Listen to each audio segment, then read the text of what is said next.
na we no ye nya no tintintin bia ye bisa se gidie ben ene bema sofo ne yere yare na ode na be hyedem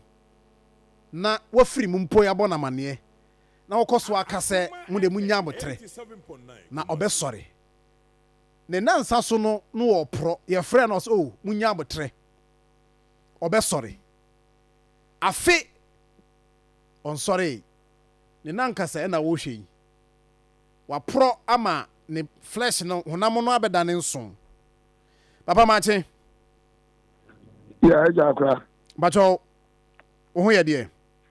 nyam ya do boko bacho na monso e nyankopon dom bibia boko nemom asem na ne yebisa se gidie ben ena be ma software also oye prophet okay ne yere yes we asafo maame no wayare na yegya no wagya na to dem se ona dem na ne ho beto no ofiri mu ma ne mabo na mane se papa ma afrim ose obesore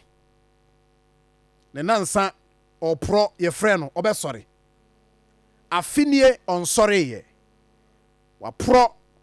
atete amwa ne wadane nso amankasa a yehu e Facebook page atwetwe yaso pacho eyegidie ben a okay me da se me yenchia kase echiachia watifo nyina everybody is bebre ono pay me pese me kabi bi kakra ti se gidie ben ana ni bakro no so okura a enu nti wodasani eyare a one for an hospital woman wu Bible say India me ni enti ana wo yira yeti we ye wo physical and ye wo sunsun from ye wo honamani and ye wo sunsun onipa wo ye dania wo begidi wo banom enye nyankopon na ye duane ma wo de adwene na to utirim se wo sori a se bie buru dware na didi na fo nante ho na wotumi di anyankwa se nyankopon so ama wo nkwa no amfa adwene no so anya bibia eno so entimi nkoboa yewo enyema bi wo Ghana hase a wodire ho a wonti ase se obi ka so ye sofo a wo se ana sunsun fam ne mawura sunsun mu ne mawura spiritual world yes nyina wo physical world so ko gire nyankopon ni ne nyame de wo ye adwuma wia dia ka nyina ye wonamani onipa yare a ohia yare sa se wonu maduro enti osofo senya rituals bi na nipa no kro no oye dia ene yenko hwe na dwene efisa osi ya hwehwe na dwemu yes because senya bibidia ana odi ye se rituals bi ana ba bi no wura because Bible akana Safania chapter 1 verse 18 say emre ne be ko wie ya abosomfo sofo beba abosomfo ye benya bal abosom sorry bal asofo eti ye benya bal asofo dia ene edin ne beba se oba yare o se nansa obesori abe wo Jesus Christ ana se bia no wabisa urade se nompe obey nompe benya nkwa ama ya hye ne bo se nkwa beba nompe nim ti dabi ebia na wo de ye rituals bi asofo emfa ade we ehia de wo yire ayare a manunko hospital wukuru yare a manunko hospital ye wo honamani Paul katre Timothy say wo ye fo yare enti aya no bobe sakaka so Genesis chapter 1 verse 26 Bible say 26 to 29 when you go board in haban asase ni haban e de mayen se yeni ko enye ye duane enye ye duro enti oni pa wo yare a e wo se wo kwa yare sa bia ni ye tise wo nipa bia nim ye hunu adekodi enti ama wo yare na yetimi aboa asa wo yare ama wo so watimi akonya hoto na wo de wo yira to dem ama wo yire no ayare ewu apro ama ka ne nankase no edie na opese wo de ade ne yo we die esisi nipa so we enye nyam ye dwuma we enye nyam som de Kristo hwehwe eye nkwaje eti asɔfoɔ na sunsun fam onipa yare kora ne agyina to prayer camp sɛ kyenkyere agye so ɔda hɔ no ɔyare wu no ɛmmoa deɛ wobɛtumi no yɔ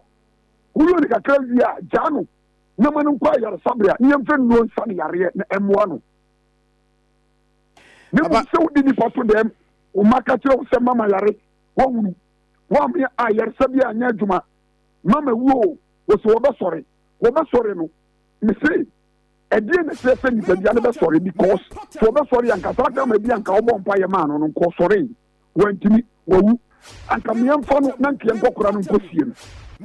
yɛnkɔsie no woampɛne adane anankasɛ sɛsɛ ɛdeɛ na wode ne nkasɛɛ no ɛbɛyɛ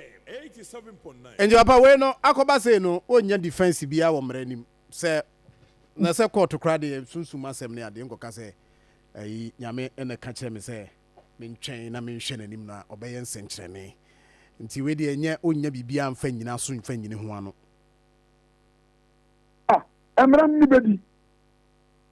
yɛman mu a woma bɔdi koraa da dɛm ɛpora a wonim sɛ sɛnte ne fa system no mu a ɛbɛtumi de yare abrɛ nipa wo ne obi nokwasɛm paa ana tu onipa wu a sɛbe yɛmfa no nto cement so yɛsie nipa wɔ fam enti ade nti na wɔma nipadua no da hɔ aporɔ nipadua no da hɔ akɔporɔ na akɔfa nsɛm bebree bi aba sunsum fam sasɛn sunsum mu sasɛn ɔnoa mu sɔfo no wɔyareɛ wɔnkɔ hospital wɔsɔre a wɔdidi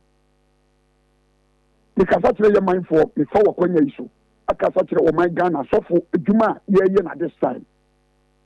sɛ yɛnhwɛ yie na yɛwɔ sunsum ne yɛwɔ honam ani ɛnyɛ nneɛma nyina na yɛ sunsum nsɛm sɛbe me ne wo kasa nɔpa yi wontumi nyina wɔ sɔfoɔ bie ne wɔwɔ Ghana wobɛtumi agyina wɔ sɛ ɔkura nwɔsra nti no wɔbɛsɔre akɔgyina kaa kwan na kaa asɔ no a ɛde speed ba no wɔborɔ tɔn so sɛ kaa no nsɔpo wobɛwu yɛwɔ honam ani ane yɛwɔ sunsum fam asɔfoɔ no nsɔre ma ba asɔre ne yɛpirikyi kyerɛ wɔ m nyɛ biribiaa wie a yɛmu wɔ mo kwan sɛ ɔmo nkɔ hospital no wɔ mu nkɔnya yaresa ɛnyɛ bie nyinaa na Yesu Kristo ɛyɛ yɛwɔ obi a sɛbe me ne wo kasa yi obi na mabu ne nan no emu abu pɛ yi wontumi ka kyerɛ me sɛ wode mpaebɔ bɛtumi atoa do mpɛ no ɛnyɛ yie da sɛ obi nan abreki wakɔbɔ bɔɔl anaasɛ ɔkɔte amram de dompa no mu abu pɛ yi ama kaseɛ no sensɛn hɔ na waka kyerɛ m sɛ mebɔ mpa yɛ sɛ bɛtoa wokyere so mo agye sɛ wotete nhaban yam ɛne kyere so ɛkyere ansa na nan no toa wɔba edu na wo so a sɛ wɔ se wɔwo a yɛde ne kɔ ayaresabea wate aseɛ Exodus chapter 3 Bible sɛ Israelfoɔ maa no na wɔmuwu mpremprem ɛwɔ ayaresabea hɔ Exodus chapter 3 wobidi a bɛhu enti yɛnhyɛ no nso sɛ yɛnyɛ saa nneɛma na yɛma yɛ manfo wu basabasabasa no obi yare ne apagya no akɔto mante sɛ yɛkɔbɔ mpa yɛma no so wɔnyili yɛgye sunsum fam nneɛma di but nneɛma bi wɔ ɛyɛ physical thing wonya HIV wɔ mogyam wonya cancer ɛwɔ mogyam yɛwɔ lab bɛhwehwɛ ne yɛhunu adekode a ɛha wɔ yɛdwie a mo na yɛhili no nyina na sɔfo nso wode mpaebɔ no de akyire na ɛpia kɔ na wontumi ka kyerɛ sɛ wɔba akɔwo ntaafoɔ na me sɔfo mabɔ mpayɛ agyina wɔ hɔ prɛko pɛ sɛ bia ɛyɛ namani na ɔwo ana mmaa bi hɔ no ɔma aboa deɛ a yɛne obi ani asɛm bi ka ɔka ne tete hɔ no yɛtumi gye a wɔ wɔ fie ne yɛde mpaebɔ no nneɛma taa akyire sesia no afei deɛ wɔn ma sɔfoɔ gye di mpɔne dodo wɔn ma nyame adwuma no akɔ fam dodo nanso ɛnyɛ nyame na wɔn sɛe no wɔn ankasa na wɔn sɛe wɔn ho yɛnkɔnya de suadeɛ ɛfiri tire kɔpem tire mo abayɛ da ase paa no pɛyi nso da ase so for friend Reverend Ebenezer Osei Afriyie Kingdom Seekers Ministry inside state papa ne ne di nkɔmɔ safo Ono akɔfa